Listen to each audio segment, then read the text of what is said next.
வணக்கம் நண்பர்களே, டெய்லி எக்கோக்கு உங்களை அன்புடன் வரவேற்கிறோம். இன்று நாம் ஒரு சிறிய கதையின் மூலம் ஒரு பெரிய வாழ்க்கை பாடம் கற்றுக்கொள்வோம். தயாரா? கதை தொடங்குகிறது. ஒரு காலத்தில் ஒரு அடர்ந்த காட்டில் நதிக்கரையில் கோவிந்தன் என்ற குரு தன் சீடர்களுக்கு கற்பித்துக் கொண்டிருந்தார். அந்த சீடர்களில் அருண் என்ற சின்ன பையன் எப்போதும் கேள்விகள் கேட்டுக்கொண்டே இருப்பான். ஒரு நாள் அருண், குருவே, இந்த உலகில் யார் உண்மையில் பெரியவர்? பணக்காரனா, படித்தவனா, வலிமையானவனா? குரு புன்னகைத்தார். ஆற்றை பாரு என்று சொன்னார். ஒரு நாள் அருண், குருவே, இந்த உலகில் யார் உண்மையில் பெரியவர்? பணக்காரனா, படித்தவனா, வலிமையானவனா? குரு புன்னகைத்தார். ஆற்றை பாரு என்று சொன்னார். இந்த ஆற்றில் எத்தனை நீர்த்துளிகள் இருக்கின்றன என்று சொல்ல முடியுமா?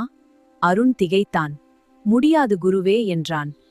குரு அமைதியாக தலையாட்டினார்.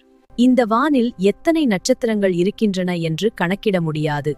அதுபோலவே உண்மையான பெரியவர்களின் பெருமையை வார்த்தைகளால் அளவிட முடியாது. அருண் நதிய பார்த்தான், வானத்தை பார்த்தான்.